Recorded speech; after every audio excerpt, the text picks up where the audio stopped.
Elon Musk est un mec qui est certainement celui qui a la plus grande culture numérique. Oui. Le mec, c'est un geek, c'est un troll. Ouais. C'est quelqu'un qui a une très grande finesse des sujets du numérique. Je ne parle pas en tant qu'entrepreneur, je parle en termes de code. Ce que je veux dire, c'est que quand il fait décoller une fusée SpaceX habitée, l'habitacle de la fusée, elle ne ressemble pas à un habitacle de Boeing 747 sous stéroïdes version NASA. Ça ressemble à 2001 l'Odyssée de l'espace. 2 écrans, super clean, super lean. Les tenues que les mecs portent sont directement inspirées de 2001 l'Odyssée de l'espace. Et ça ressemble pas à un truc moche, orange ou blanc ou gris. Voilà. Quand il balance alors on pense ce qu'on veut, mais quand il la balance en orbite une Tesla... c'est vrai qu'il a fait ça. Voilà. Qu'est-ce qu'il y a écrit sur le tableau de bord de la Tesla ? Il y a marqué Don't Panic.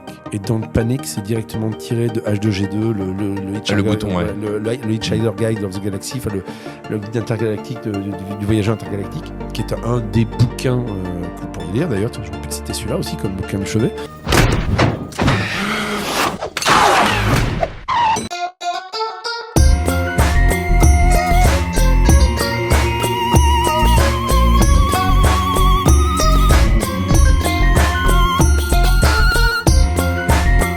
Salut Damien. Salut Alexandre. Je suis ravi de te recevoir sur ce nouvel épisode de TechSource, consacré à la veille, aux outils de la veille et aux acteurs de la tech. Donc, je te reçois aujourd'hui, j'espère que tu vas nous partager plein de lectures, blog, newsletter, d'outils, et ça j'en doute pas. Je sais que tu es j'allais dire un OG de la tech et du numérique en France, mais commence par un petit vrai ou faux. Donc tu es un éclaireur. D'après ce que j'ai compris. Ouais. T'es un éclaireur, mais depuis combien de temps ? Et tu peux nous en dire un petit peu plus ? Tu fais référence bien sûr, j'imagine, aux éclaireurs du numérique, le podcast que j'ai la joie de co-animer avec mes camarades Fabrice Epelmoy et Bertrand Lenôtre depuis 5 saisons et 160 épisodes. Ça commence à faire long tout ça. Éclaireur ou explorateur, j'aime bien les deux termes en fait, mais ils vont dans le même sens. Hein. L'idée c'est de donner donc des éclairages ou on va dire avec ma petite machette essayer d'ouvrir un peu des chemins pour essayer de comprendre vers où on va et ce que ça peut donner, quels sont les impacts du numérique sur notre société et qu'est-ce que ça veut dire tout ça finalement et qu'est-ce que ça dit de nous et depuis quand ça fait combien de temps que tu l'as lancé ce podcast ? Alors, le podcast ça fait 5 saisons maintenant, 5 années. Donc ça commence à faire un vieux podcast de la scène française. Donc sur le côté tech, mais qui n'est pas le côté, on va dire, geek ou conversation autour de l'actualité, même si on le fait, hein, mais pas que. On aime bien faire des prospectives dystopiques, on aime bien imaginer qu'est-ce qui se passerait et si. On aime bien faire des interviews. Enfin voilà, on a un petit côté un peu intello, quoi, dans la guerre, dans la culture geek et dans la tech. Ouais. Mais c'est ça qui nous plaît et qui nous différencie. Et depuis quand c'est une bonne question. Moi, tu sais, je suis un geek, un vrai, tu vois. Mais quand je dis un geek, un vrai, ça veut tout et rien dire. Mais je veux dire, tu vois, j'étais celui à qui on jetait des pierres à l'école parce qu'il allait faire des jeux de rôle, plutôt d'aller jouer au foot avec ses copains. Tu vois, ou ce genre de choses-là, qui s'intéressaient à des trucs qui n'étaient pas à la mode. Et aujourd'hui, waouh. Et donc, j'ai toujours eu cette notion de curiosité, d'essayer de comprendre comment les choses se font un peu différemment. Et assez mécaniquement, j'ai envie de te dire, des hasards qui n'en sont pas, je me suis orienté vers toute cette notion de numérique, déjà d'un côté, et de compréhension, décryptage de tout ça. Donc, ça fait quoi, 25-30 ans ? Ouais. Du coup, deuxième question, est-ce que tu as connu le Web 1 ? Vrai ou faux ? Tu étais très actif dans le Web 1 ? Oui, vrai, tout à fait. Oui, j'ai complètement connu ça. Tu faisais quoi dans les années 2000, toi ? Alors, attends, les années 2000. Au début où ça a explosé, quoi. Alors, les années 2000, j'étais encore étudiant. Mais je finissais mes études en fait. Okay. Mais en fait, il faut se rappeler quand même qu'à l'époque, on va dire il y a dans les années 96, quand ça commence avant. Donc 96, oui, bien sûr, mais je veux dire 96, c'est un marqueur intéressant parce que c'est les premières offres commerciales pour avoir Internet à la maison. Eh oui, le modem, le CD-ROM. Voilà, donc on va le fameux CD-ROM AOL ou le CD-ROM Wanadu qu'il y avait dans les magazines. 50 heures gratuites. Ouais, donc 9 Télécom. Voilà, ou 9 Télécom, bref, ouais. CGTEL, tout ça, Club Internet, bref. Et donc moi déjà à l'époque, alors ce qui est assez amusant, c'est que moi quand j'ai commencé à l'époque, il faut quand même les gens se rendent compte que pour pas programmer, mais pour connecter un ordinateur à Internet. Ouais, c'était pas tout simple. Ah non. D'abord, moi je me rappelle très bien mon ordi Windows 95 avec un mode d'emploi que m'avait envoyé par fax Club Internet, ou c'était Imaginette, je sais plus, qui faisait 2,50 m de long, avec tous les écrans qui étaient montrés, tout le tuto, quoi, en je sais pas combien d'étapes, pour arriver à connecter l'ordinateur à une pauvre connexion 33.6, tu vois, et c'était le miracle à la sortie. Donc, ça, c'est assez amusant, mais ça forme, on va dire, quand tu te rappelles de ça. Et donc, moi, je viens de là. J'étais déjà, je me baladais beaucoup sur les forums et beaucoup sur les forums de discussion et les chats de l'époque. Et parce que voilà, il y avait déjà une communauté qui était là, qui était naissante et qui était un peu underground, et je trouvais ça plutôt cool. Et donc, bien qu'étant étudiant, j'ai commencé déjà à en faire un peu mon job, petit à petit. Jusqu'à après en sortant d'école, en commençant à aller bosser dans un truc totalement improbable qui était tout ce qui était innovation et prospective. Ok, donc t'es là t'es dans ce mouvement-là depuis très, très longtemps. J'ai cru comprendre que tu avais une petite affinité aussi sur le monde du live stream, tout ce qui est broadcast. Ouais, tout à fait. Ça vient d'une autre... Ça, c'est plus tard. Non, ça vient en même temps. Non, ça vient en même temps. Alors, pareil, mais ça vient de la même période, la période où j'étais étudiant. Ouais. Parce qu'en fait, j'étais pas à Paris, j'étais à Montpellier, et j'ai eu la chance de faire de la radio, d'apprendre à faire de la radio dans une locale de Radio France. Ouais.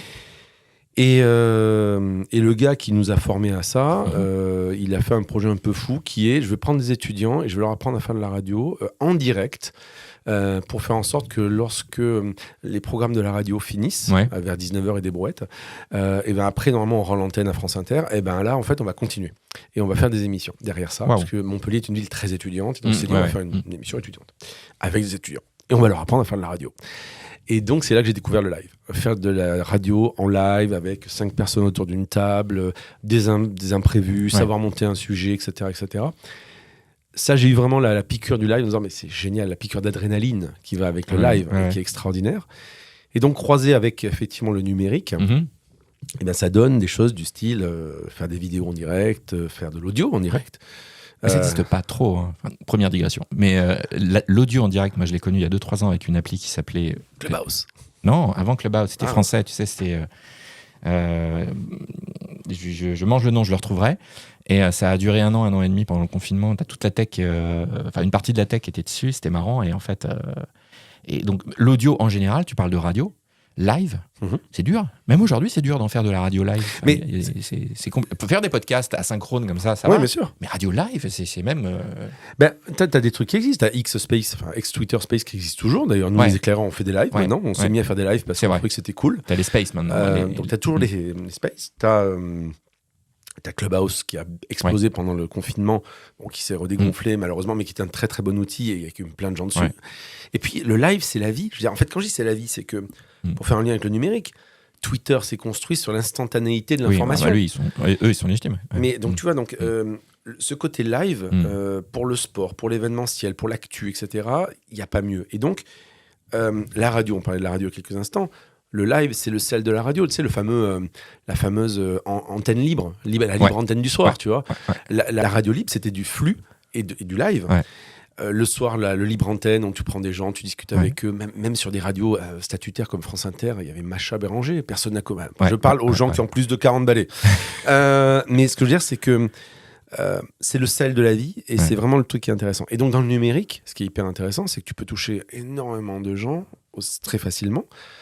Avec ce live, le problème, c'est que techniquement, c'est toujours très risqué et casse-gueule. Et puis, il faut savoir l'animer, il faut savoir le faire, sinon c'est chiant. Et donc, moi, j'adore ça. Et donc, tu en parlais, j'adore, j'ai vraiment une passion et une tendresse infinie pour le live stream. Parce que c'est sans filet, c'est sur le fil, et c'est ça qui est cool. Et d'ailleurs, j'en ai fait une boîte, à l'époque, de live streaming qui était une des toutes premières boîtes françaises de live stream vidéo lorsque Periscope, Facebook Live, tout ça s'est lancé. Pas de bol, les boîtes ont suivi, les marques ont suivi, mais le problème qu'on a découvert, c'est qu'en fait, le live, c'est bien, mais comme je viens de le dire, c'est sans filet. Et quand tu te prends des commentaires négatifs ou des choses comme ça, les marques, elles n'aiment pas. Donc, alors qu'il y aurait des moyens de contourner le truc.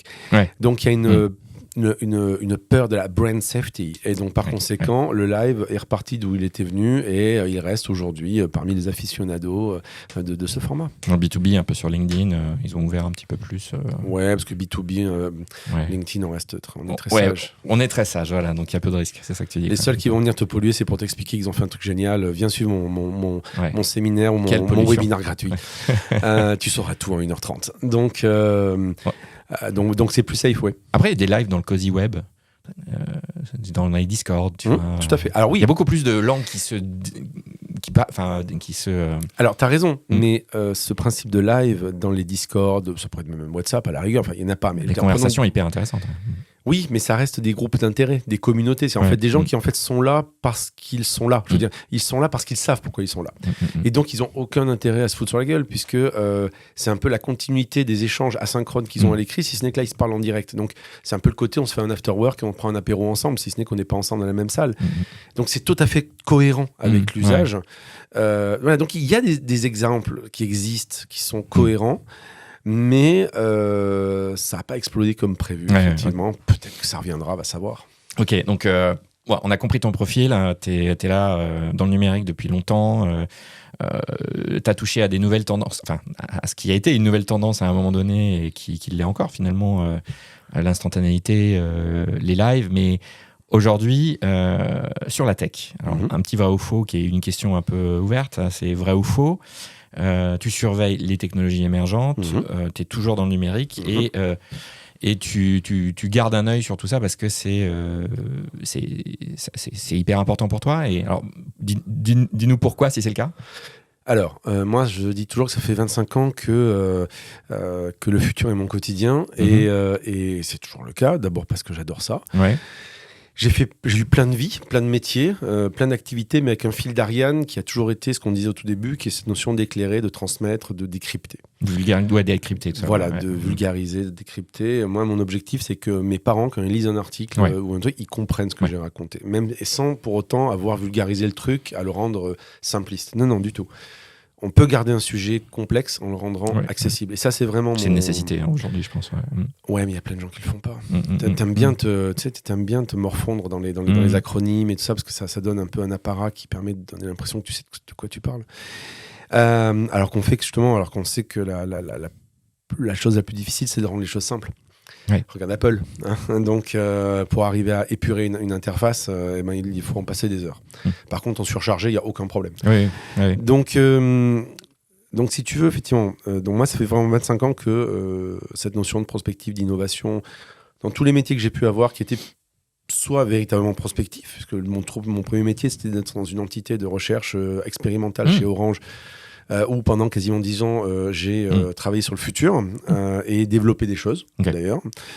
Ça peut être en start-up, ce qui est beaucoup plus concret, on va dire, et proche du terrain, mais ça permet quand même, la start-up a pour objectif quand même de défendre une proposition de valeur qui se veut innovante. Quand j'ai monté ma boîte de transfo digital, de live stream, etc., c'est toujours un cran d'avance, 1 ou 2 crans d'avance. Ça marche pas, mais bon, voilà. Donc ça, c'est mon ADN, si tu veux. Et donc, par rapport à ta question, c'est en ce sens que c'est important, je pense, parce que dans un monde que le numérique a accéléré, d'abord, quand tu regardes, quand tu as, on va dire, de la profondeur de lecture, qui est la mienne, comme d'autres gens qui sont là depuis longtemps, ça te permet quand même de te rappeler que, oui, il y a un truc nouveau qui vient crépiter d'un seul coup. Alors, l'IA, hier c'était le métavers, avant-hier c'était autre chose, demain ce sera l'informatique spatiale, va savoir. Mais quand tu regardes le sujet, en fait, il est là depuis des années. Oui. Et ça, c'est important parce qu'on a toujours cette notion de techno-béatitude. Tu vois, on est un peu le lapin dans les phares de la bagnole. Genre, oh mon Dieu, c'est nouveau, c'est génial! Alors qu'en fait, il y a un moment, il faut se dire, on va se calmer, ça fait longtemps que c'est là, mais ça attendait son moment. Ouais. Mais c'est peut-être pas encore son moment, d'ailleurs. Haut de la gaussienne, quoi. Ouais, exactement. Et donc, c'est important d'avoir cette notion de mémoire parce que le numérique, on a toujours l'impression que ça va vite, et ça va vite. Mais paradoxalement, ça fait très lentement aussi. Et donc, il y a cette un peu de tension, cette dualité qu'on n'arrive pas à capter, qui est le numérique, ça va vite et très lentement à la fois. Il faut des années pour installer des usages, pour trouver un business, pour qu'une technologie soit mature. Et à la fois, ça n'empêche pas qu'il peut y avoir des expérimentations, qu'on peut tester plein de trucs. Et puis, il y a un moment, il y a un truc qui va s'aligner.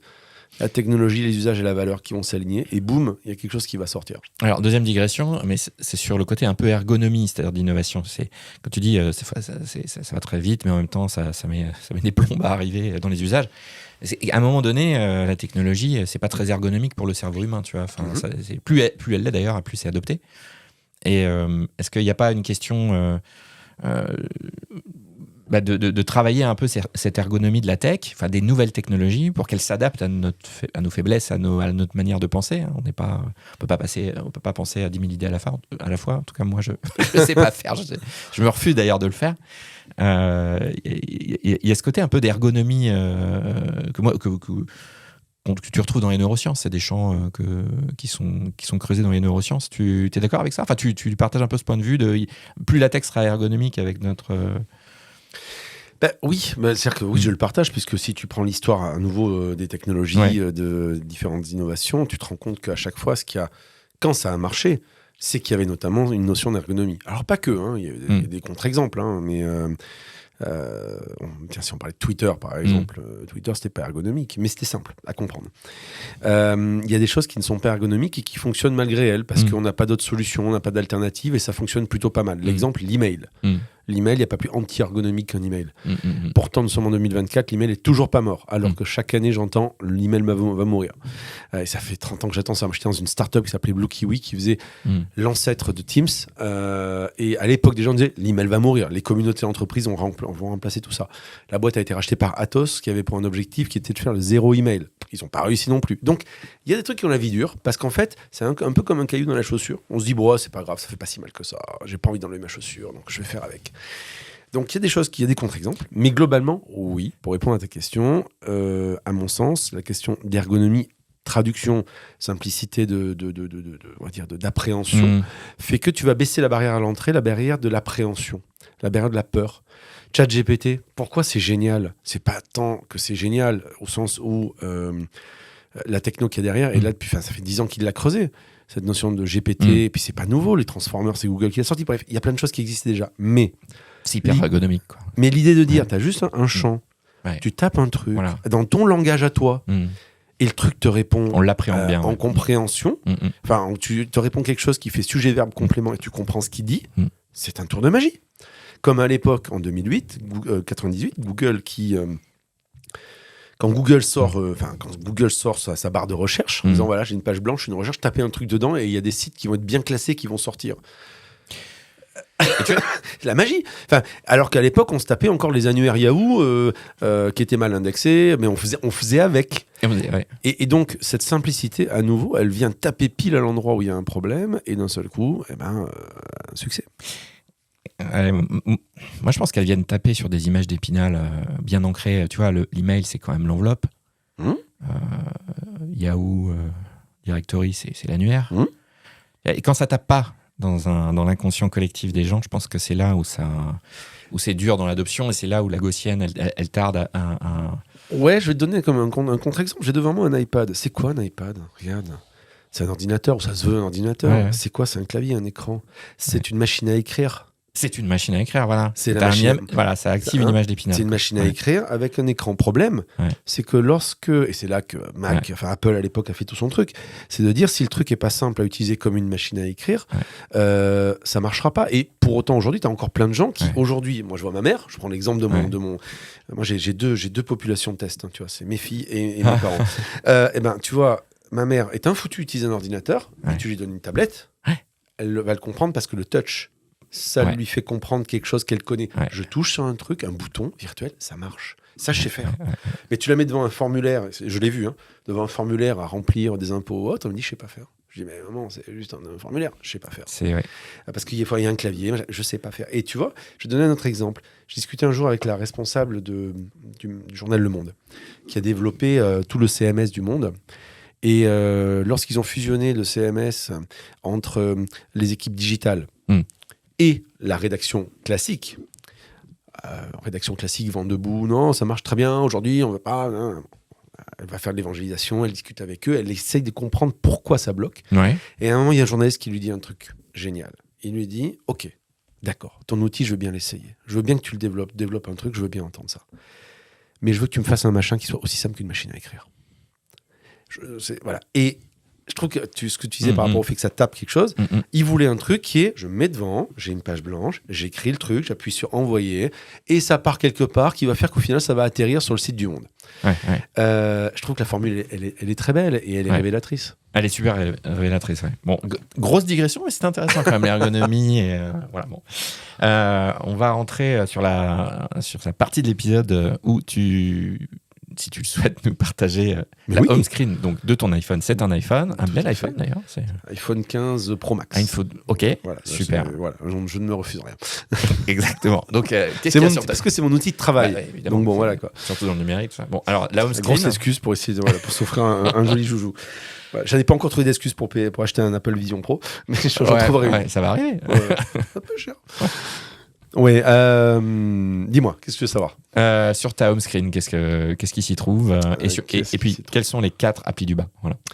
Alors, déjà, qu'est-ce qui s'y trouve? Tu vois, j'ai un magnifique fond d'écran qui ressemble à...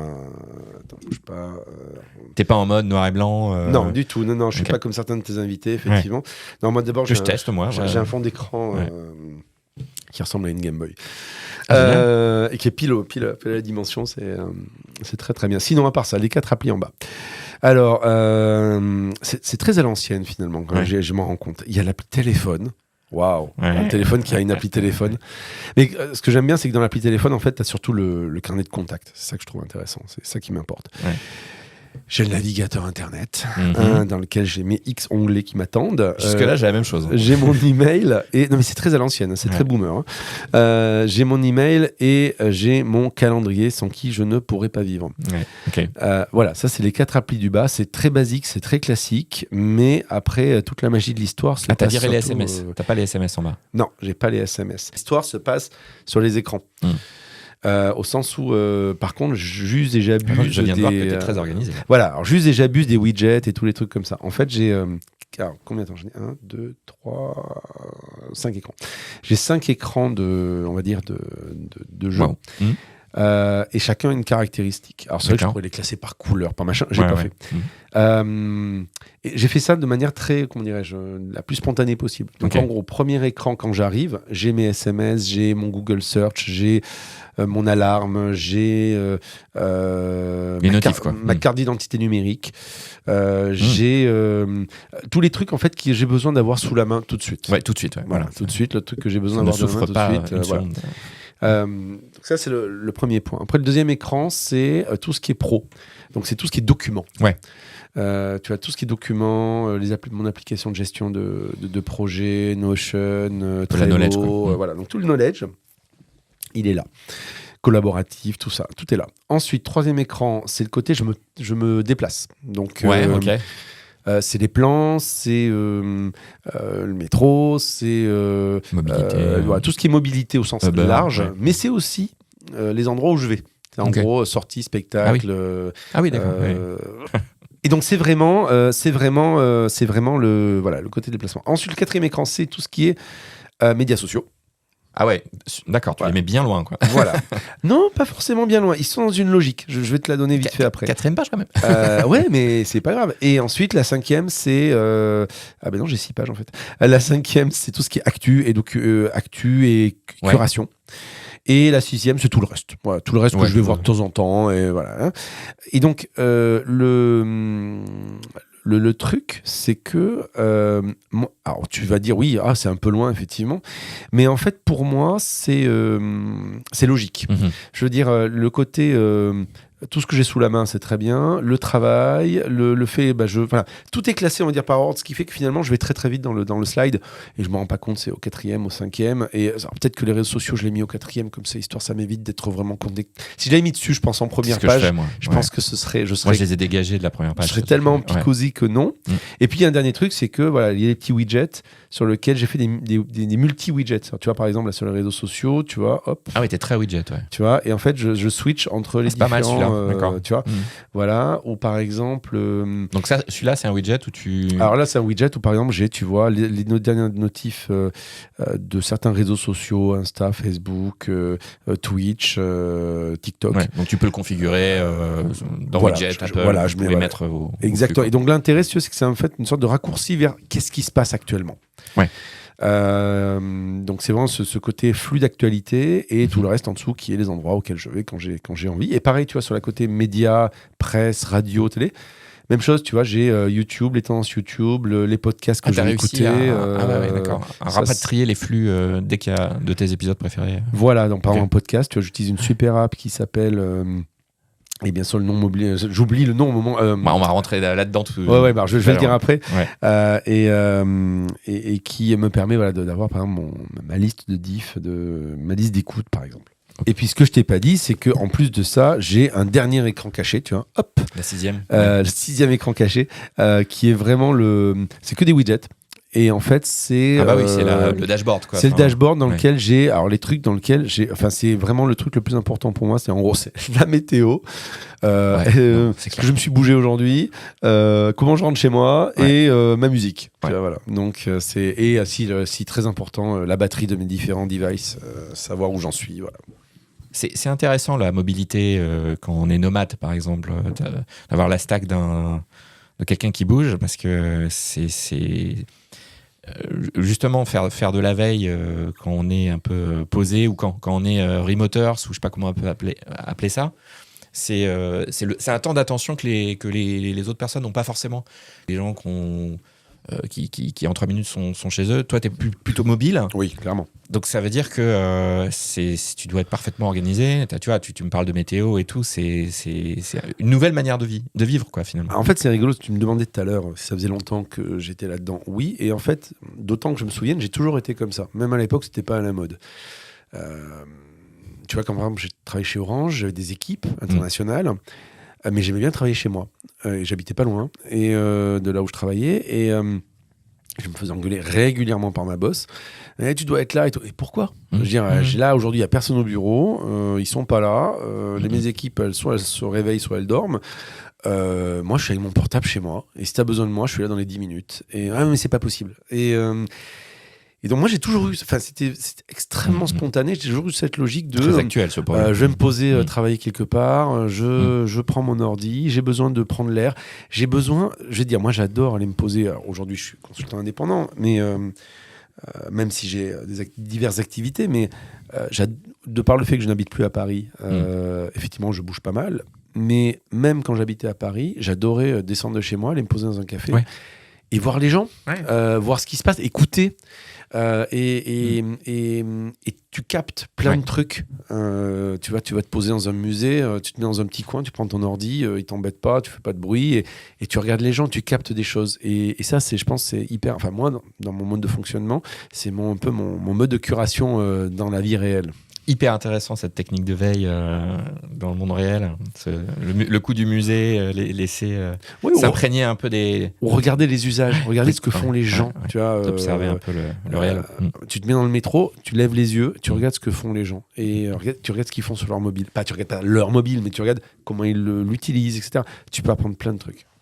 Et à l'inverse, ça c'est mon côté, j'ai fait un peu d'intelligence économique, mais tu te mets dans un café à côté d'une grosse boîte.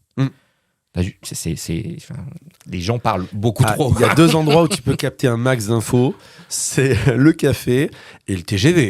TGV, Eurostar, avion. Le nombre de... Moi, un jour, j'ai un gars qui a laissé son laptop ouvert à côté de moi. Il travaillait dans une banque, j'avais accès à son extranet, j'avais accès à tout. Ouais. C'est juste Faites délirant. Attention, quoi. Et mais c'est génial parce qu'effectivement, tu écoutes les gens discuter. Tu prends free insight. Tu prends un Lyon-Paris en TGV ou un Grenoble-Paris en TGV, tu écoutes les gens, tu as toujours des infos de STMI Electronics. Oui, alors tu vois, le deal qu'on a passé. Allez-y, vas-y, raconte. Bon, donc on a vu ta home screen d'iPhone. On va passer un peu sur... Alors qui est bordélique, je te cache pas. Bon, ça va. Ouais, mais en fait, je vais vous dire la vérité à toi. Je vais te dire la vérité, je vais vous la dire à vous qui écoutez. C'est qu'en fait, là où j'ai béni Apple, c'est le jour où ils ont permis de mettre des applications qui n'étaient pas forcément sur le home screen. Tu te rappelles que quand tu mettais une app, tu étais obligé d'avoir l'icône sur le home screen. Oui. Là, tu peux faire le choix de l'avoir dans la bibliothèque d'app sans forcément l'avoir sur le home screen. Oui. Donc là, j'ai fait un choix parce que comme je teste plein d'applis, donc j'ai un petit onglet qui s'appelle test, un petit catalogue, mais en fait, dans la réalité, j'ai 458 applications sur mon téléphone. Que, d'accord, tu les as foutus dans la bibli, quoi. C'est ça. Et j'utilise peut-être une fois par an, mais d'abord, je suis content de les avoir. Et puis, il y a des trucs que je vais chercher de temps en temps. ou pour montrer à mes étudiants, ou pour montrer à quelqu'un. Parce que je sais qu'il est là et ça me permet de faire de la démo. Ouais, puis dans la recherche, tu la trouves immédiatement. Ok. Concernant tes lectures, Oui. On parle de veille, donc tu dois t'informer, t'as des canards, t'as des blogs, t'as des newsletters, t'as tout un tas de choses qui te nourrissent au quotidien, mais ça peut être aussi des livres qui vont structurer ou façonner ta manière de penser. Tout à fait. Donc, quelles sont tes lectures du moment, par exemple, sur les sujets que tu surveilles, en termes de revues, de blogs, newsletters? Alors, c'est pas évident. Comme tu m'as posé la question, que tu m'as invité, je t'ai dit attends, tu m'obliges à me poser la question de comment je m'informe finalement et comment je vais chercher de l'actu et comment je, au-delà des outils qu'on abordera peut-être plus tard, c'est qu'est-ce que je vais chercher comme source d'infos. Et tu m'as posé une belle colle parce que finalement, je me suis dit tiens, c'est amusant, mais au bout de 25 ans d'activité sur le sujet, j'ai acquis des réflexes qui font que je me rends même plus compte de comment je fais. Alors j'ai quand même essayé de me découper un peu l'histoire. Et en fait, je me suis rendu compte de plusieurs trucs. C'est que alors, le paradoxe, c'est qu'en fait, moi, je suis un peu un écureuil. En fait, dès que je vois un truc qui m'intéresse, je le mets de côté. Ouais, moi aussi. Le problème, c'est qu'après, il faut le retrouver de ça. Alors, j'ai des outils pour ça. Ouais. Et l'IA, heureusement, est arrivée aussi. Mais bon, j'ai des outils pour ça, mais tu vois, ça m'empêche pas d'avoir des onglets, des multiples onglets dans mon. Là, je suis arrivé au bout des onglets de Safari, quoi. Donc, il va falloir que je vide un peu ça. Mais si on peut te répondre sur l'aspect lecture, tout ça, en fait, ma première source d'actualité, enfin, à l'époque, quand j'ai commencé dans tout ça, j'ai fait comme beaucoup de gens, je me suis fait ma petite liste de flux RSS. Tu vois, alors, voilà, donc là, je parle à des gens pareils qui savent peut-être même pas de quoi je parle, mais donc j'avais mon NetVibes. Vous vous rappelez NetVibes, un magnifique dashboard dans lequel tu mettais tous tes flux, tu pouvais les hiérarchiser, tout et tout. Ça a été racheté, ça? Oui, par Dassault Systèmes. Par Dassault. Truc rigolo, je suis retourné sur mon NetVibes, qui marche toujours. Ah, ça marche encore? Ouais, okay. J'ai fait de l'archéologie numérique. Et en fait, j'ai adoré parce qu'il y a des flux qui ne marchent plus. Mais c'est intéressant de se rappeler les sites, de se dire, tiens, est-ce qu'on peut toujours y accéder ou pas? Et c'est là que tu vois des fois, c'est dommage parce que des fois, des trucs qui étaient hyper intéressants mais qui ont disparu de la surface. Et d'autres, non, qui sont restés en ligne. Et surtout, il y a des flux qui continuent de marcher. Ça, c'est assez rigolo. Donc bon, moi, au début, voilà, j'avais mon NetVibes il y a très longtemps de ça. Mais finalement, quand les réseaux sociaux sont arrivés, très vite, alors je parle de l'époque, moi je me suis foutu, tu vois, l'autre jour, là, j'ai été interviewé par des journalistes sur les 20 ans de Facebook. Ça m'a rappelé que ça faisait quasiment 20 ans que j'étais dessus. Ça m'a foutu un gros coup de vieux. Je me suis amusé à les regarder quand est-ce que j'étais. Alors attends, j'avais marqué, j'étais sur Twitter et Facebook en 2007 et j'étais en 2004 sur LinkedIn. Ça ne rajeunit pas. Et pourquoi je te dis ça? Parce qu'en fait, je me suis rendu compte, en creusant un peu la question que tu m'avais posée, que très rapidement, j'ai utilisé ces outils comme des outils de veille. Et c'est toujours mes outils de veille. Autrement dit, j'ai toujours essayé de suivre les personnes qui m'intéressaient réellement, qui avaient un vrai propos, un vrai sujet. Donc le qui, pas le quoi. Tu suis des personnes. Voilà. Alors, le qui et le quoi sont très souvent liés. Mais effectivement, ce qui m'intéresse, c'est les gens, les humains et ce qu'ils racontent. Et donc, et la sérendipité qui en découle.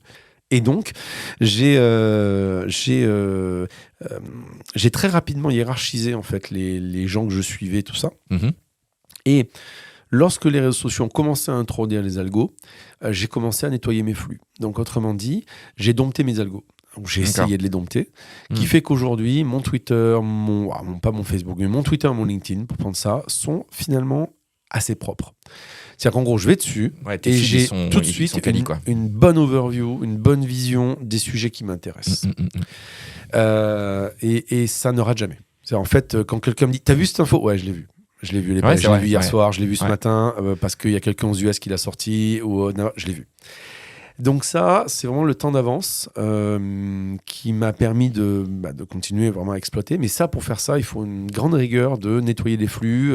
Lui, je le suis, mais je suis abonné, mais je veux pas le suivre, je veux pas voir ses trucs. Lui, je le mute, lui, je le garde, ou elle, et ainsi de suite. Il faut mettre à jour assez régulièrement les gens que tu as envie de suivre, ceux que tu as envie de dégager. C'est un sport. Hein. Alors, c'est un sport, mais quand tu le fais bien, une fois que tu l'as fait, le refresh, il est à la marge. Donc, il faut juste se plonger dedans une bonne fois pour toutes. Mais après le rafraîchissement de ça, la mise à jour de ça, elle est vraiment à la marge. Et si tu fais ça, tu te rends compte que les outils sociaux peuvent vraiment être un super moteur. Tu t'es jamais planté, par exemple, sur une tendance tech qui est arrivée, je sais pas, tu as commencé à suivre des personnes, puis cette tendance, elle disparaît, et en fait, ton flux, il est complètement pollué. Moi, ça m'est arrivé avec le Web3. Ouais. J'ai suivi énormément de gens dans le Web3. Après, ça ne parlait plus que de ça, quoi. Oui. Et donc, du coup, pour enlever ça, ça a été une galère, mais sans nom pour moi. Bon, j'y suis arrivé. Mais quand on parle de sport, on parle de ça. Alors, tu as raison. C'est vrai qu'il y a des modes qui font que, au bout d'un moment, tu as une bulle de filtre qui se crée et l'algo te ressort des trucs en plus là-dessus. Ouais. Donc, tu as raison. D'où l'importance d'avoir d'autres sources à côté. Oui.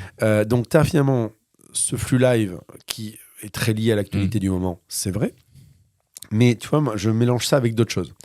Donc, je te fais mon cocktail. Donc, il y a ce côté flux, mais avec l'algo qui est maîtrisé ou qui est dompté. Alors oui, j'ai eu mon Feedly, je l'ai toujours, mais j'utilise finalement pas tant que ça. J'utilise plus pour me rappeler les sources intéressantes. Qui est un agrégateur de flux RSS. Voilà. Mais globalement, je l'utilise plus pour garder un peu les sites intéressants à regarder, mais pas plus que ça. Après, je croise ça avec des newsletters. Des newsletters auxquels je suis abonné depuis longtemps ou pas longtemps, parce qu'il y a un retour de mode, mais qui me permet d'avoir de la profondeur. Quand tu prends une Laura Bokobzaki, que tu cites souvent ici, à raison. Quand tu prends une Marie Dolé, quand tu prends une newsletter comme 15 marches, c'est des newsletters de long terme. C'est des newsletters de longue traîne et de long terme. Et donc, si tu as ça, croisé avec finalement l'instantanéité du moment, déjà, tu as deux visions du monde qui s'affrontent. C'est toujours à nouveau ce qu'on disait au début. Ce numérique un peu statique est super sous en fait, et de l'autre côté le numérique temps long. Et quand tu croises les deux, après c'est à toi de faire la synthèse un peu des deux, mais ça permet déjà d'avoir une pondération. Donc newsletter, ce côté slow d'un côté, le côté réseaux sociaux rapide de l'autre. Et puis il y a des gens que j'aime toujours aller lire. Donc, qui ont toujours des blogs. Tu as un Fred Cavazza, tel un moine copiste. Il écrit régulièrement. De plus en plus drôle, d'ailleurs. Oui. En fait, avec l'âge, des gens comme lui, moi, nous devenons de plus en plus, on va dire, piquants. Voilà, justement, parce qu'avec le recul, tu vois. Mais tu vois, par exemple, sur Taylor Swift de ce matin, ça m'a fait beaucoup rire. Mais tu vois, tu prends, par exemple, t'as des collectifs qui existent. Tiens, je t'en donne un, et pour vous qui écoutez, qui est tout nouveau, tout beau, qui a été lancé par Yann Gourvenec, qui s'appelle, pas que lui, mais ils sont plusieurs, qui s'appelle humansubstance.com. Humansubstance.com, c'est en fait à l'ancienne une web ring, donc en fait une page web qui collecte des flux de blogs, donc de gens qui écrivent encore, avec la volonté d'avoir des gens qui n'écrivent pas avec de l'IA, ou tout au moins qui sont vraiment sur une logique très qualitative dans l'écrit. C'est assez récent, j'ai découvert il y a vraiment pas longtemps, et je trouve que c'est une bonne initiative. Je trouve ça assez intéressant. Alors dans les newsletters, là je te parle de newsletters françaises, mais tu as des Américains aussi. Voilà, donc je pense qu'il faut vraiment essayer de mélanger un peu ces sources-là. Et puis il y a un dernier truc quand même que je trouve intéressant à avoir en tête. On cherche toujours... Alors peut-être on pourrait en parler dans les outils, mais on est un peu à la frontière des deux. C'est que, bien sûr, il y a des lectures. Ça, je peux te donner aussi d'autres articles, des bouquins si tu as envie. Mais ce que je trouve intéressant, c'est le fait de se dire que dans les outils eux-mêmes, notamment de réseaux sociaux, il y a des fonctionnalités extrêmement puissantes que très peu de gens utilisent. Je vois où tu veux en venir. Moi, je t'en donne deux. Une que j'utilise encore beaucoup, c'est les listes de Twitter. Que heureusement Elon n'a pas tué. N'a pas supprimé. Et les listes, c'est super vieux dans l'outil de Twitter. Et c'est un truc, c'est parmi les tout premières fonctionnalités vraiment intéressantes avancées de Twitter. Et donc, qui, moi, me permet de trier, en fait, finalement, de me créer des timelines personnalisées. Et des feeds personnalisés. Voilà, et des feeds thématiques, selon les gens. Donc, tu vois, je m'en suis fait un sur l'IA, mais ça pourrait être les journalistes, le machin. Voilà. Donc, ça, c'est génial pour isoler le bruit. C'est hyper intéressant. Et puis, dans tous ces outils-là, tu as des outils de bookmark, de favoris. Alors, après, oui, le problème, c'est qu'il faut penser à y revenir. Mais j'ai des bookmarks sur Facebook, sur LinkedIn, sur YouTube, sur Twitter. Alors oui, après, il faut repenser à plonger dedans, c'est un peu le problème. Mais tu sais que tu es là, et comme c'est des outils qui passent très très vite, le fait de faire des ancrages comme ça te permet à un moment de replonger dedans, et c'est hyper intéressant. C'est la strat écureuil, je suis 100% dans cette strat. On va appeler ça comme... Attends, je vais sortir un bouquin, la stratégie écureuil. La stratégie écureuil, votre strat de veille. Et moi, le vendredi, généralement, c'est là où je rouvre tous les sacs où j'ai mis mes noisettes sur Facebook, les signets sur Twitter, et généralement, c'est un peu comme dans Shazam, t'es jamais déçu, quoi. C'est ça. Tu vois, ce que t'as Shazamé, généralement, la curation, elle se fait là. Et il y a très peu de choses qui me déçoivent, au final. Alors, hyper intéressant. Et les listes, 1000 fois d'accord. C'est complètement sous-exploité. Ça n'a pas été c'est enlevé. sous-côté, hein, mais ça en vaut la peine. Ça en vaut la peine. D'autant plus maintenant qu'on peut sauvegarder et décider de mettre ce qu'on sauvegarde dans un dossier en particulier. Oui, quand tu es en premium. Quand tu es en premium, Ouais. ok. Et un autre outil qui est pas mal aussi, qui s'appelait TweetDeck, Oui, qui est devenu X-Pro. qui est devenu X-Pro, qui est dans l'offre payante de Twitter, Ouais. et qui est la seule raison pour laquelle je paye encore Twitter. C'est parce que je veux pas perdre ça. Même s'il y a un effet, et j'en parlais la dernière fois, un peu, pas FOMO, mais tous ces outils comme Feedly, où tu as plein de flux, tu as plein d'infos devant toi, dont TweetDeck, où tu peux vite être débordé par tous les feeds. Moi, ça me déprime un peu parce que je me dis, mais je suis en train de passer à côté de... Mon cerveau peut pas appréhender tout. Donc du coup, il y a le premier shot émotionnel que ça me procure. C'est pas un bon shot, c'est de dire, oh là là, je me fais complètement dépasser. Mais tu vois, ce que tu dis, c'est intéressant. Dans tous les gens que moi j'ai eu à former, et notamment des dirigeants, Ouais. des dirigeants de genre de Comex, de CAC 40, ils n'ont pas le temps. Et en fait, quand tu leur présentes un Twitter, par exemple, ou même un LinkedIn, leur premier réflexe, et qui est un réflexe très hérité de l'email. Ah ben j'ai pas le temps de tout lire. Et moi, la réponse, je fais, c'est on vous demande pas de tout lire. On vous demande de choper l'instant, de capter le moment, de soit de faire une recherche thématique sur un sujet, soit de regarder ce qui se passe. Et ça, c'est quelque chose que tout le monde n'a pas, parce qu'en fait, ça t'oblige à lâcher un truc. Ça t'oblige à devoir lâcher prise. Exactement. Et te dire que tu peux pas tout maîtriser. Ouais. Et quand tu es un dirigeant, c'est compliqué. Ouais, c'est compliqué. D'avoir la sensation que tu maîtrises pas tout. Ah, c'est un bon point, ça. C'est parce que c'est le lâcher-prise qui fait peur, finalement. Que, peut-être que les execs se renferment un peu sur leur propre... Mais tout le monde, en général, cette notion de maîtrise, parce que tu as l'impression que le digital, c'est complètement fluide, et c'est vrai. Et donc, tu te dis, mais non, je vais arriver à retenir cette matière. Mais non, elle peut pas. Donc, en fait, tu ne veux pas voir le monde tel qu'il est, parce qu'il fait peur, en fait. Tu ne veux pas. Il y a quelque chose comme ça. Ouais. Mais, et un dernier point qui est intéressant aussi, c'est pas un outil, c'est une fonction, pareil, mais qui paraît sous-côté complètement. Ouais. C'est les groupes de LinkedIn. Ouais, t'as des super groupes de LinkedIn. Ah ouais. Actifs. Ouais. T'en as certains, notamment à l'international.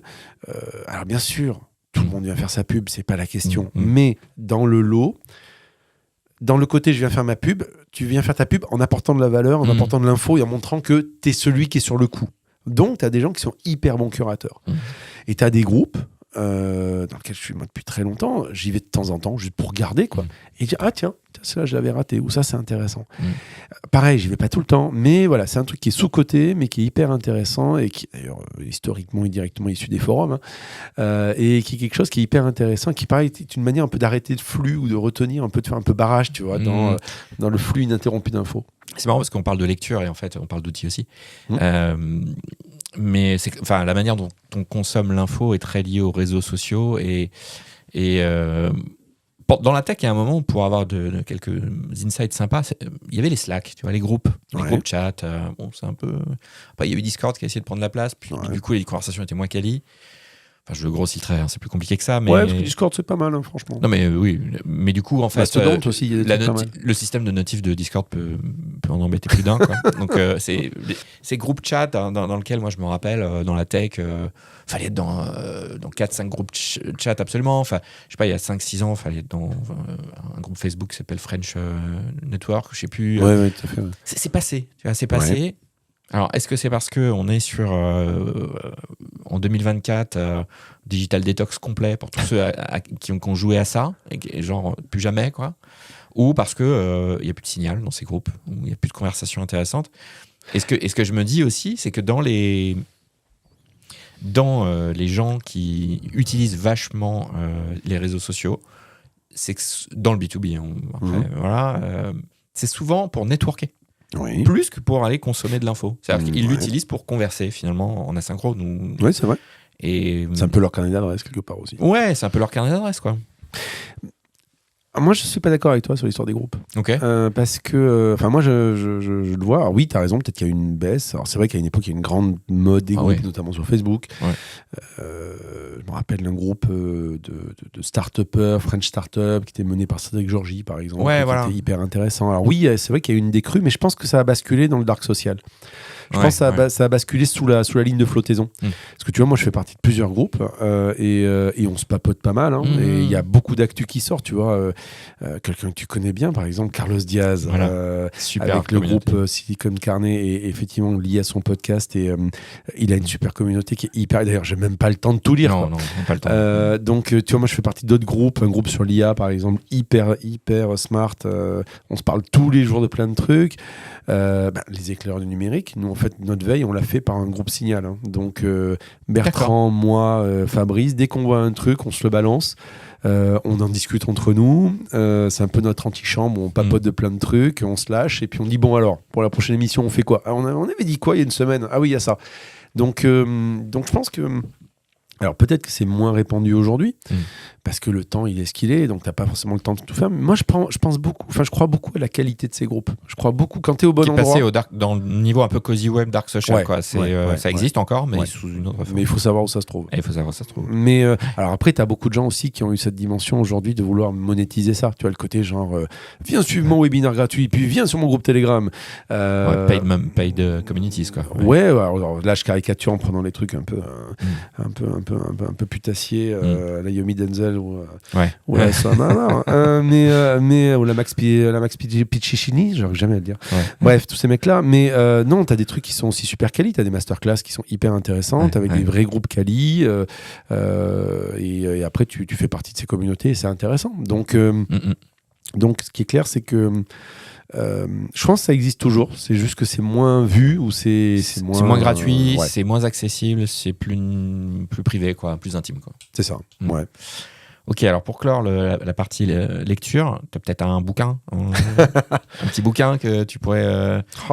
quelque chose qui a un peu façonné la manière dont tu penses la tech aujourd'hui. Oh là là, c'est dur. Il y a un vieux livre que j'aimais bien qui s'appelait Tribes. Je sais pas si tu te rappelles de Seth Godin. De Seth Godin. On pense qu'on veut du garçon, mais le bouquin était vraiment hyper intéressant. Sur le community building, c'est génial. Ça. Voilà, et c'est un vieux bouquin, un bouquin qui date d'il y a très très longtemps, mais qui est encore d'actualité, je trouve, dans cette logique de dynamique de création de communauté. C'est toujours, en fait, c'est la base. C'est la base, et même dans la vraie vie, quoi. Je veux dire, on n'a pas attendu les réseaux sociaux pour faire des groupes. Le bar PMU, c'est ton groupe d'amis, c'est ton groupe dynamique, c'est ta dynamique de groupe, tes potes, etc. Donc ce bouquin, moi je l'ai beaucoup aimé. Et donc c'est un de mes bouquins que j'ai beaucoup regardé, et gardé. Il y en a un que je trouve hyper intéressant actuellement, mais qui croise deux passions que j'ai, qui sont le cinéma et l'IA. C'est pas parce que l'IA est à la mode, mais parce qu'il y a un imaginaire autour de la science-fiction autour de ça qui est très vieux, hyper intéressant. Je vous conseille un beau bouquin qui s'appelle Génération IA. Le titre n'est pas à la hauteur du bouquin, je trouve. Il s'appelle Génération IA, qui est écrit par Alex Pachulski, qui était l'ancien cofondateur de Talentsoft, qui est un grand fan de cinéma aussi. Et il a fait un énorme bouquin où en fait il recense tous les films qui traitent de la question de l'IA et comment il le traite. Il est récent, le bouquin? Alors il a peut-être 2-3 ans. Et donc c'est un bouquin d'art, c'est un vrai livre gros. Tu vois, je crois qu'il est bouquin de la Fnac. Tu passes à côté, t'as envie de l'acheter. C'est ça. Après tu regardes le prix. Voilà, c'est ça. Mais c'est un vrai beau cadeau à se faire. Si vous aimez le cinéma, si vous aimez la science-fiction et si vous aimez la réflexion sur tout ça, et ce que ça vient nourrir comme imaginaire au regard de notre vie aujourd'hui et notre regard sur les innovations et la technologie, achetez-le. Il est vraiment très très bien et il est super super intéressant. C'est super, je pense que je vais craquer direct. Aimant beaucoup la SF aussi. Évidemment, quelqu'un qui en fait est à la base un entrepreneur du numérique. Donc tu vois, il y a cette lecture-là. C'est un entrepreneur du numérique qui adore les innovations et qui aime le cinéma qui a eu envie d'écrire un truc sur le sujet et qui s'intéresse depuis très longtemps à tout ce qui est IA, etc. Donc le cocktail, sa propre boucle incrémentale doit être super intéressante parce qu'il ajoute des choses venant de la tech, étant passionné par la SF. Moi, je crois, j'adore le design fiction et j'adore le fait de pouvoir imaginer le futur comme ça en se lâchant un peu côté fictionnel, sur le côté fictionnel et et je vais dire quelque chose qui est pas une révolution, mais on voit tous que la SF a permis d'anticiper ce qu'on connaît nous, simplement en posant en fait des histoires. Et est-ce que ça vient poser ou est-ce que ça vient nourrir? Ce que je il veux dire a par fait là, la c'est poule, que quoi.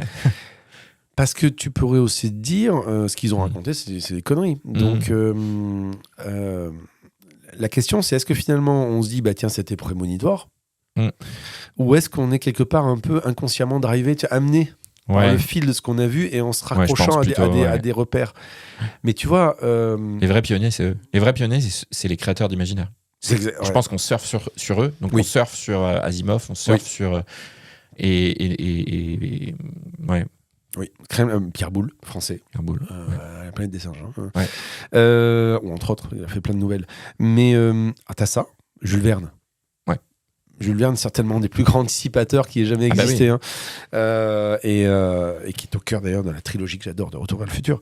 Donc le futur n'est jamais écrit, donc écrivez-le. Comme dit Doc à la fin. Mais le truc, c'est qu'il n'y a pas que ça, en fait. Il y a une autre question qui est, par rapport à ce que tu disais, c'est... Donc, est-ce que c'est quelque chose que l'on suit, qui était anticipatif, qu'on anticipe? Ou bien, est-ce que c'est aujourd'hui un facilitateur? Je prends un exemple très simple. Elon Musk. Ouais. Elon Musk est un mec qui est certainement celui qui a la plus grande culture numérique. Ouais. Le mec, c'est un geek, c'est un troll. Ouais. C'est quelqu'un qui a une très grande finesse des sujets du numérique. Je ne parle pas en tant qu'entrepreneur, je parle en termes de code.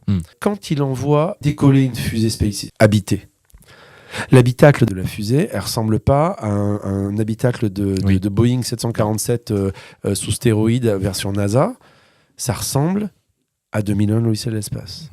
2 écrans, super clean, super lean. Les tenues que les mecs portent sont directement inspirées de 2001 l'Odyssée de l'espace. Et ça ressemble pas à un truc moche, orange ou blanc ou gris. Quand ils balancent alors on pense ce qu'on veut, mais quand ils la balancent en orbite une Tesla... c'est vrai qu'il a fait ça. Voilà. Qu'est-ce qu'il y a écrit sur le tableau de bord de la Tesla ? Il y a marqué Don't Panic. Et Don't Panic, c'est directement tiré de H2G2, le Hitchhiker Guide of the Galaxy, le guide intergalactique du voyageur intergalactique, qui est un des bouquins que vous pourriez lire d'ailleurs. Tiens, j'aurais pu te citer celui-là aussi comme bouquin de chevet.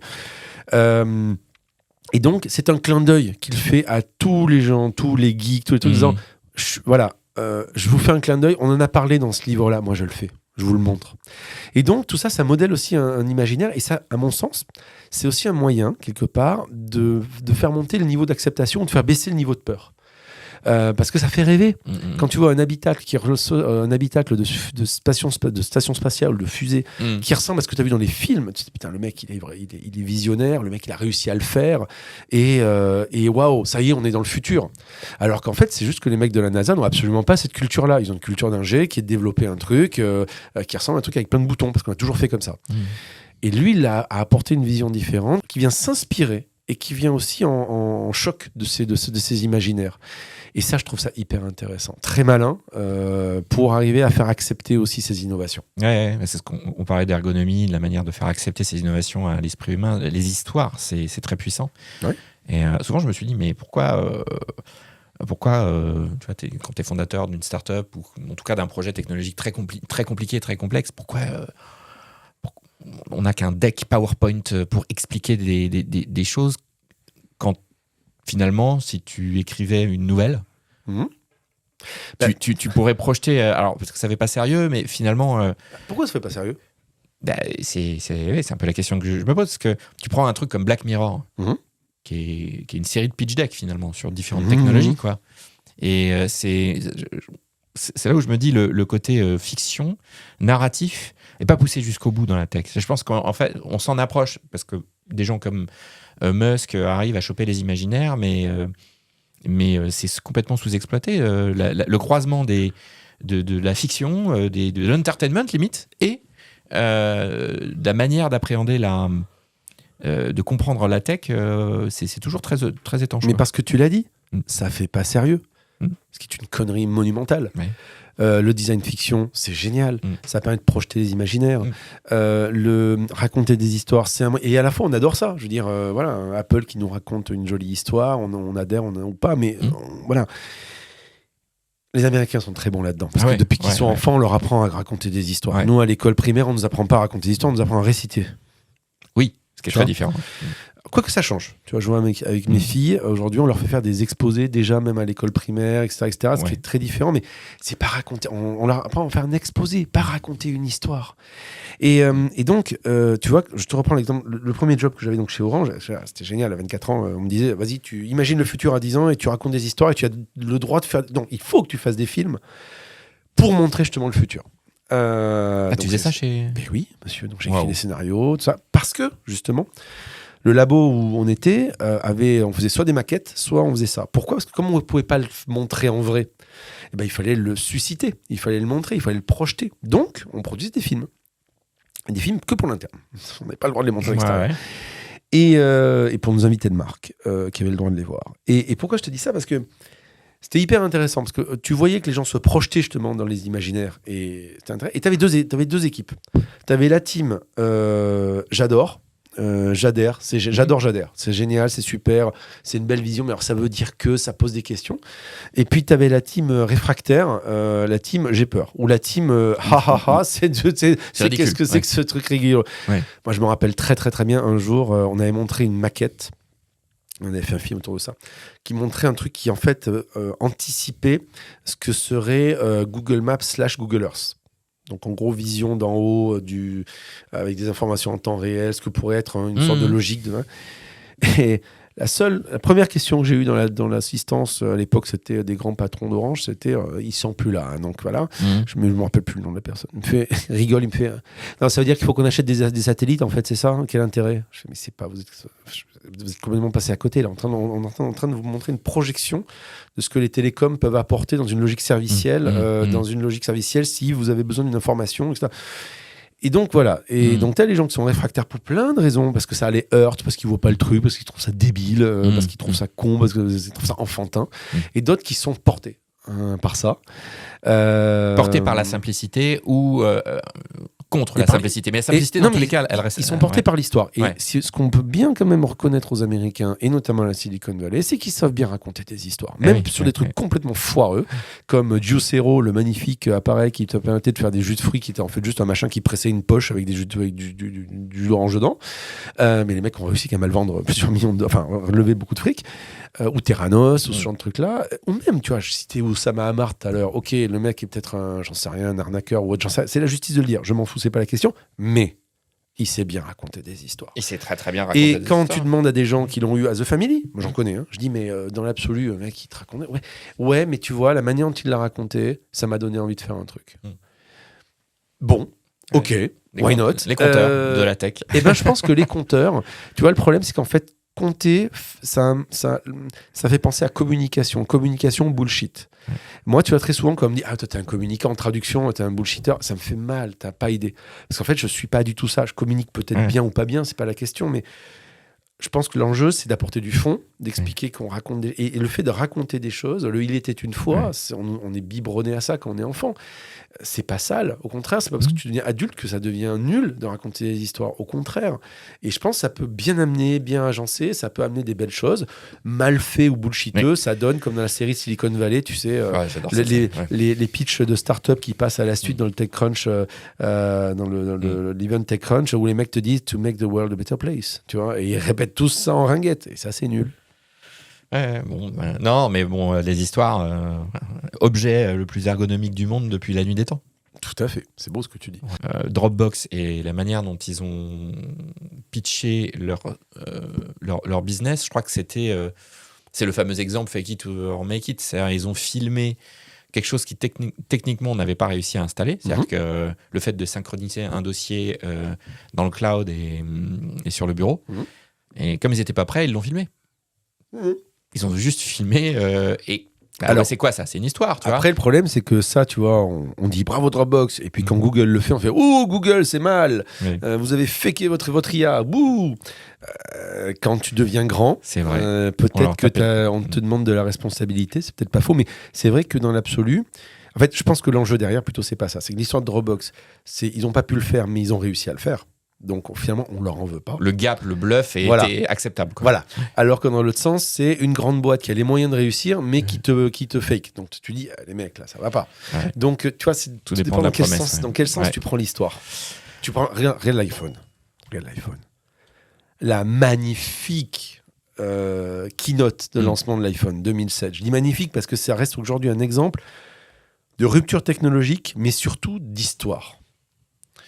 Quand tu connais l'histoire derrière, elle est extraordinaire. Dans la salle, tu avais toute l'équipe de développement qui, à chaque fois que Jobs arrivait à passer une étape de la démo, il picolait, tu sais, une petite flasque de whisky, et les mecs, ils picolaient, quoi. À la fin, ils étaient rincés, mais heureux, parce que ça veut dire qu'ils étaient arrivés au bout. D'accord. Oui, s'ils étaient beurrés, c'est-à-dire qu'ils étaient arrivés au bout de la démo. Ah, ouais. Et pourquoi ? Parce qu'en fait, à l'origine, rien ne marchait le jour où ils ont présenté l'iPhone. En fait, très exactement, il y avait ce qu'ils appellent le Golden Path. C'est en gros le chemin doré, enfin le chemin, on va dire, voilà. Il fallait suivre cet ordre-là. C'est en gros, si tu lançais l'application Plan et l'application YouTube, TV, ils appelaient ça, ça plantait. Tu faisais l'inverse, ça marchait. Donc, c'est-à-dire qu'il y avait un ordre extrêmement précis pour que ça ne plante pas, parce que la peinture n'était pas du tout sèche. Donc, Jobs a appris par cœur le cheminement, avec tout le discours qui va avec, et la magie est arrivée. Ouais, c'est du funambulisme. La question que j'ai souvent sur les invités, et la question qui m'intéresse, c'est quoi tes abonnements payants sur tes softs? En fait, j'en ai pas tant que ça, puisque confère ce que j'ai dit tout à l'heure, j'utilise beaucoup de fonctionnalités qui sont un peu cachées ou qui sont un peu oubliées, donc déjà, c'est pas mal. Après, y a plein de trucs qui sont gratuits et qui fonctionnent bien. Tu vois, les newsletters, par exemple, moi j'en ai qui sont super intéressantes, qui sont gratuites et qui sont vraiment bien. Après, ça veut pas dire qu'il n'y a pas des outils à utiliser et qui sont payants. Je te prends un exemple d'outil payant. Perfect Post sur LinkedIn. Ah oui, je connais bien Jérôme. Tourangeau. Voilà, donc Perfect Post, c'est un super outil. C'est très malin la manière dont ils l'ont amené. Perfect Post qui, par exemple, permet de faire des listes. Des timelines spécialisées selon les personnes qui t'intéressent. Donc, typiquement, moi, je trouve que cette valeur-là, elle est hyper intéressante. Raindrop, c'est un super outil que je vous conseille, de bookmark, qui est développé par un Russe, qui est hyper... il est hyper agile dans son outil. Et Raindrop, je le suis abonné depuis le tout début. Parce que je trouvais l'outil génial. Et le mec est vraiment smart dans sa manière de développer, d'ouvrir l'outil, de le connecter, etc. Donc, Raindrop, je paye les yeux fermés parce que ça me permet justement de stocker mes petites noisettes. Et je trouve que l'outil est suffisamment bien. Alors là, j'aimerais qu'il évolue un peu plus peut-être avec des newsletters et tout. Mais globalement, c'est un outil qui est bien foutu et donc je le paye. Qu'est-ce qu'il y a d'autre après Castro. Alors voilà, c'est le nom que j'avais oublié tout à l'heure. C'est l'outil de podcast dont je voulais parler tout à l'heure. Qui est un très bon outil, qui a une ergonomie un peu déroutante de prime abord, mais qui est vachement bien et qui me permet de bien articuler mes différents podcasts que j'ai dans tous les sens. Alors l'appli Apple est bien foutue aussi, je trouve en général, mais celle-là, je sais pas, je la trouve mieux. Je trouve qu'il y a plein de petites fonctionnalités qui sont vraiment très smart et qui me plaisent bien. Qui me permet de bien consommer mes contenus audio. Donc voilà, donc celle-là, je l'aime bien, je l'ai payée. Et tu dois avoir une stack de podcasters intéressante, à mon avis. J'en ai plein. Oula, tu veux refaire une émission sur le sujet? En fait, non, j'ai beaucoup de podcasters, mais je picore beaucoup leurs numéros. C'est en fait, il y a tu as Carlos, par exemple, c'est Silicon Carnet, j'écoute pas tout parce que c'est trop long, donc il y a un moment tu peux pas, donc je picore vraiment pas mal en regardant un peu, tu vois, un peu comme quand je fais sur les réseaux sociaux, je vois un truc qui m'intéresse, hop, je le prends et puis le reste je laisse filer. Il y a qu'un seul truc sur lequel je suis hyper récurrent et qui est pas un podcast natif, un podcast qui est en fait issu d'une chronique radio sur le Move de France, Radio France, qui s'appelle Arnaque, crime et putaclic, qui est une petite chronique de 8 minutes, donc ça me fait, j'en écoute 2, ça me fait mon train, qui raconte les histoires justement du web et les histoires cachées, oubliées d'Internet. Ah, génial. Et c'est super bien raconté, c'est super cool. Ah, j'ai écouté ça. Et c'est vraiment suffisamment court, et à la fois, moi qui les connais bien, les histoires, elles sont, des fois j'en découvre, où elles sont suffisamment bien racontées pour pas passer à côté, pour que ce soit pas trop simplifié. Donc celle-là, je l'adore. Je me demandais s'il existait un média qui raconte un peu les trucs qui, à un moment donné, on faisait qu'en parler, et puis maintenant, ça a complètement disparu. Genre, moi, j'ai toujours l'exemple d'un truc que j'ai utilisé quand j'étais étudiant pour faire boom. Pourquoi je dis des booms? Des booms. Mais t'as fait Radioblog. Oui, tout à fait. Je me rappelle. Quand c'est arrivé, juste avant 10h, un peu, avant qu'il se fasse flinguer, ça a libéré, ça a apporté quelque chose un peu un peu comme quand Free fait son forfait, tu vois ça. Il y a un truc, tu avais accès à de la musique en illimité. Et ça, on n'en parle plus. Et donc, comment ça s'appelle? Alors, la chronique s'appelle Arnaque, crime et putaclic. Okay. Tu as aussi un autre, tu as Superfail. Superfail. Qui est hyper intéressant comme chronique. Et pareil, je crois que c'est sur un. Je crois pas que ce soit un podcast natif, je suis pas sûr. Bon, Superfail, en tout cas, qui raconte des plantages. Alors, pas que tech, mais il y a de la com, machin. Mais Superfail, plutôt pas mal. J'aime pas tous les épisodes, mais il y en a qui sont bien. Tu as, sur vraiment le côté tech, sur Radio France, enfin, sur l'appli de Radio France, qui est très bien faite, tu as des podcasts natifs de France Inter qui sont assez intéressants. Alors, je veux pas dire France Inter, oui, genre, je me la fais la télé. Non, j'ai découvert des trucs intéressants.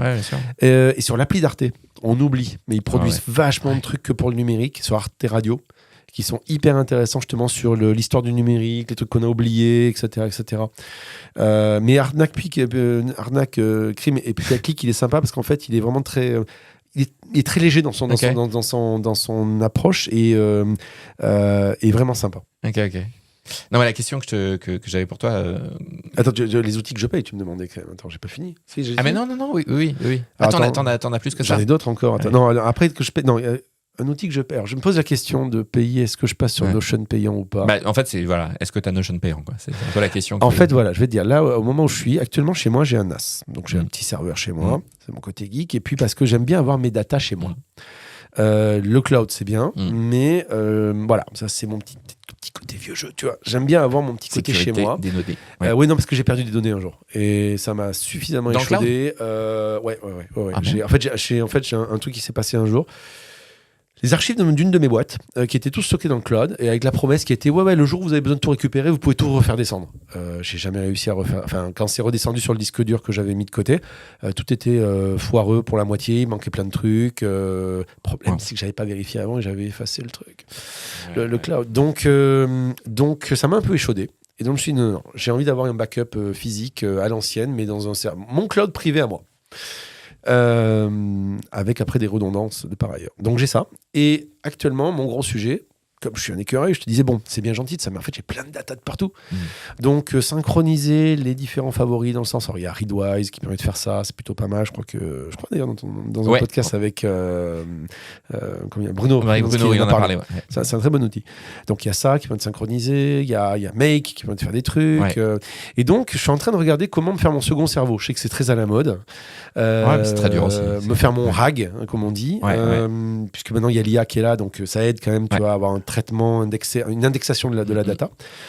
Et donc, je suis en train de regarder, est-ce que je vais sur Notion? Est-ce que je vais sur Obsidian, qui est un outil que j'aime beaucoup, qui est un peu plus rustre, on va dire. Mais ce que j'adore, c'est la modélisation de la connexion des contenus entre eux, parce que c'est un petit côté, on va dire, neuronal que j'adore, et qui montre justement cette notion de lien faible, qui est que tu postes un truc quelque part, mais c'est un lien avec autre chose. Donc, je suis en train de me poser cette question de comment je fais ce truc-là, et en fonction de ce que je ferai, j'achèterai ou je paierai. Parce que je me dis qu'à un moment... tu fais ta strat, quoi. C'est bien de bricoler tout ça, mais à un moment, je pense qu'il faut passer à la caisse d'abord parce qu'il y a des gens qui développent. Et puis, je pense qu'à un moment, il n'y a rien qui est gratuit. Si tu veux un truc qui fonctionne vraiment bien, qui est à donf de ses fonctionnalités, il faut y aller, quoi. Et puis, si t'es long terme, moyen terme, court terme... Enfin, quand tu disais, t'as perdu des choses, moi, j'ai perdu les archives d'une boîte, quoi, si tu veux. Alors, moi, ça m'est arrivé, mais sur des photos personnelles. Je pense que tu vois, ça c'est un sujet aussi, la knowledge photo. Tout à fait. C'est combien de fois j'ai cassé un disque dur dans ma vie et que j'ai perdu toutes mes photos. Aujourd'hui, en fait, je pense que les plus vieilles photos que j'ai, elles ont 10 ans, pas plus, tu vois. Alors que j'ai commencé à photographier il y a plus longtemps. Et il y a ce côté, est-ce que tu veux jouer un jeu à long terme? Est-ce que tu veux vraiment que dans 10 ans, tu aies encore cette knowledge ou pas, quoi? Exactement. Et donc là, tu es obligé de payer parce que tu es obligé de sécuriser. Oui, mais c'est comme je te disais tout à l'heure, j'ai acheté l'iPhone 15 Pro Max, mais oui, je me suis fait plaisir. Mais c'est mon outil de travail. Oui, c'est mon outil de travail. Je veux un outil qui est pratique, efficace, qui est puissant, qui est grand, parce que je fais plein de trucs dessus. Et donc, tu vois immédiatement la valeur ajoutée, le lien qui est immédiat. Et donc, de fait, c'est lié. Écoute, merci. Là, ça fait une belle stack déjà, outils, lecture, tout ça. On comprend. Et tu m'as pas demandé comment je vais me détoxer. Oh, Bah, je suis super déçu. Si, on va finir sur ça. Il y a effectivement, moi, ça fait donc 3 saisons là, et il y a le fil rouge. Hein, donc toutes les saisons, tous les invités, c'est la détox, quoi. C'est-à-dire, j'ai envie de reprendre contrôle sur l'information que je consomme. La plupart des invités, en tout cas, sont sur cette démarche de comment on consomme moins d'écran. Est-ce que c'est ton cas aussi ? Alors, moi, j'ai le problème, c'est que pour tout te dire, j'ai un handicap invisible qui est que j'ai un TDAH. Donc, autrement dit, j'ai besoin de dopamine pour fonctionner. Donc vous chercherez sur Google trouble de déficience de l'attention, et donc mais je l'ai connu très tard, et donc ce qui fait qu'en fait je me suis dit, ah oui, c'est pour ça que j'adore les écrans, en fait ça me donne ma dose. D'accord, ouais. Donc je suis d'autant plus attentif à ça parce que maintenant que je sais ça, que j'ai découvert ça assez tardivement dans ma vie, ça m'a permis de comprendre une certaine dépendance, parce que je suis quand même un camé, on va être très clair, à tout ce qui est numérique, écran, etc. Et il y a une des raisons qui est liée justement à cette notion de hit, notion de création de dopamine dans ton cerveau qui te donne envie. Déjà, de base, c'est la mécanique qu'il y a dans les réseaux sociaux de base. C'est quelque chose qu'on a tous. Mais pour certains, comme moi, c'est très, très haut. Donc, il faut essayer de s'en méfier. Donc, j'ai mis en place des stratégies pour essayer de contourner ça. Mais qui sont des stratégies qui sont très rudimentaires, mais ça fonctionne.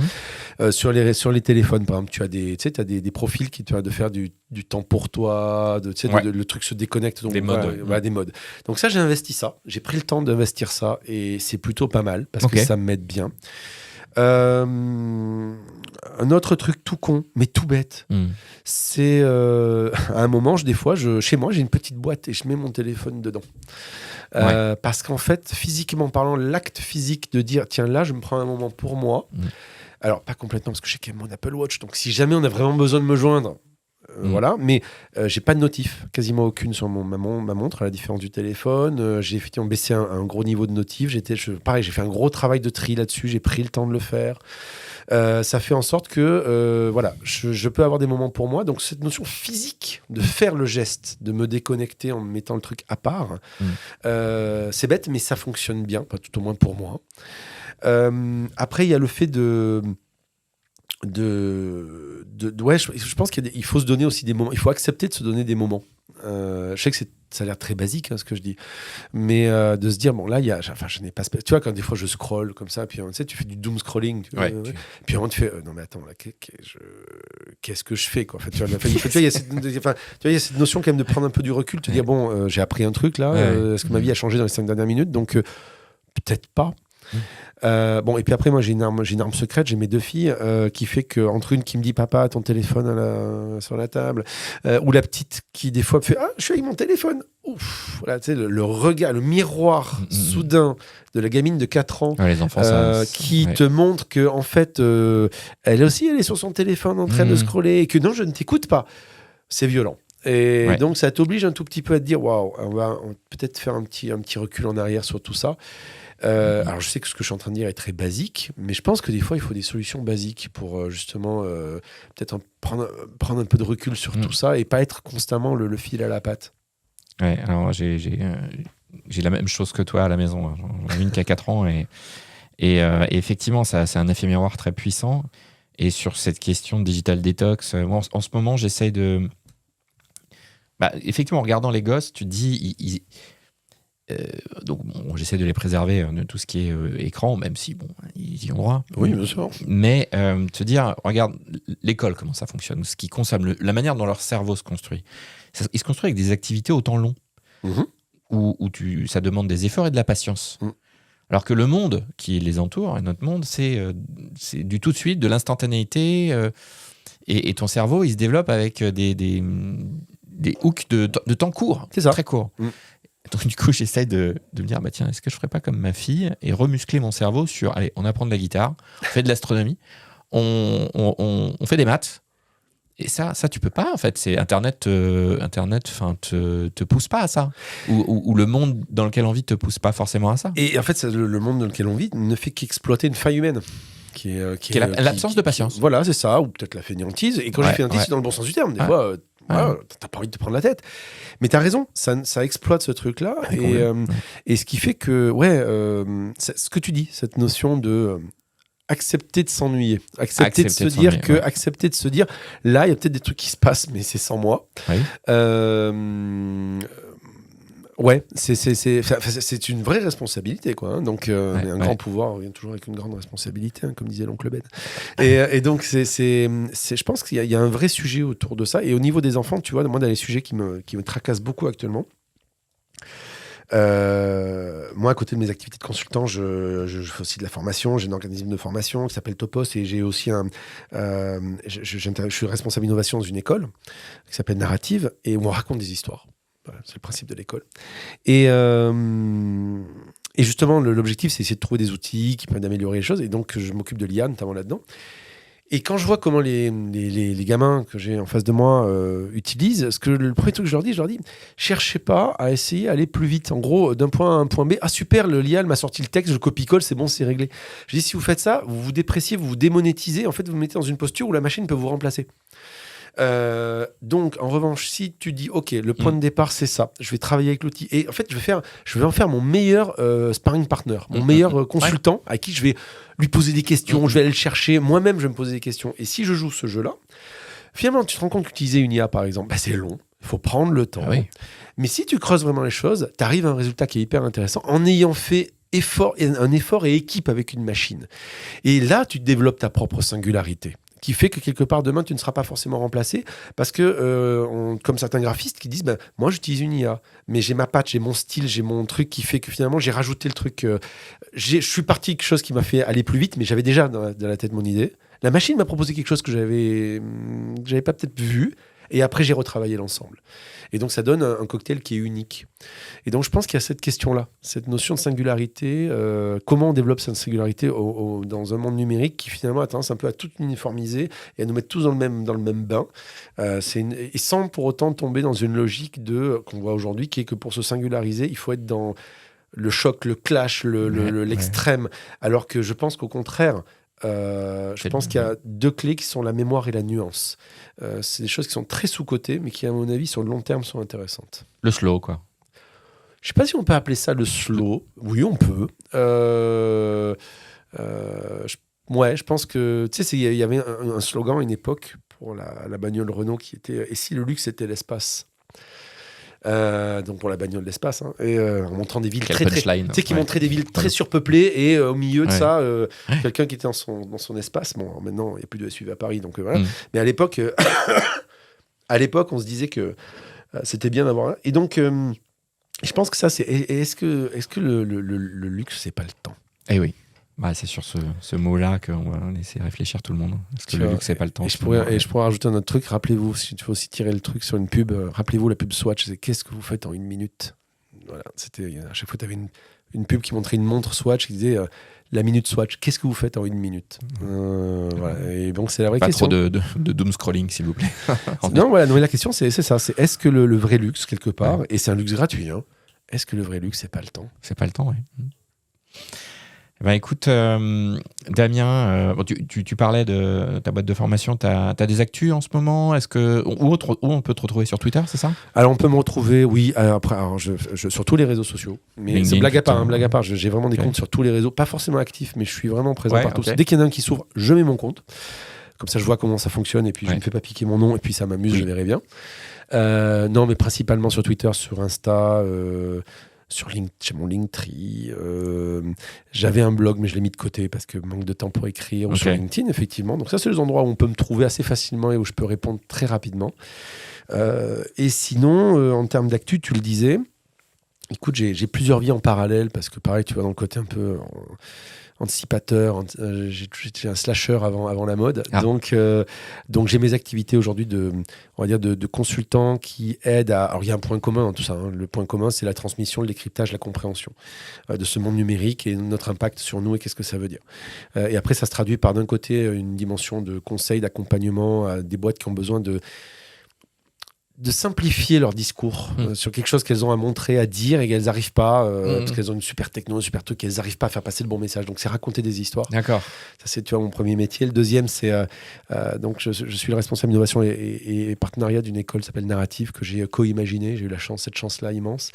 École de com, journalisme et de création. Et je m'occupe de tester des innovations pédagogiques autour du jeu. Tu vois, c'est pas que de la tech, hein, autour du ludique, par exemple. Là, on est en train de développer, d'adapter un jeu sur la fake news. D'accord. Mais aussi des innovations. On est en train de tester une IA sur de la prise de parole. Donc voilà, plein de choses comme ça. Et je m'occupe de la verticale intelligence artificielle dans cette école. Ah, ok. Et des cours d'IA, des cours de prompt. Donc il y a du taf.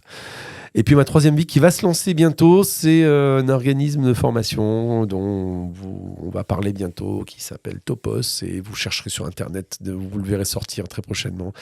Voilà, et on va essayer de faire les choses un peu aussi différemment, toujours autour de cette notion de comprendre où on va, de savoir d'où on vient, et de savoir utiliser un peu les choses concrètement, et pas uniquement en parler de manière en surface, et mettre les mains un peu dans le cambouis pour se rendre compte vraiment.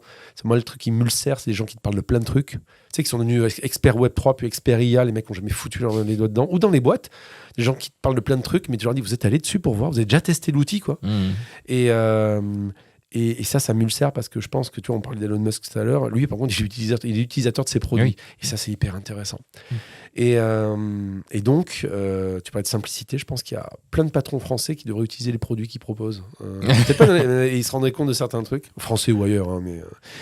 Donc voilà, et effectivement, je pense que la clé de tout ça, au final, c'est pour savoir où on va, il faut savoir d'où on vient.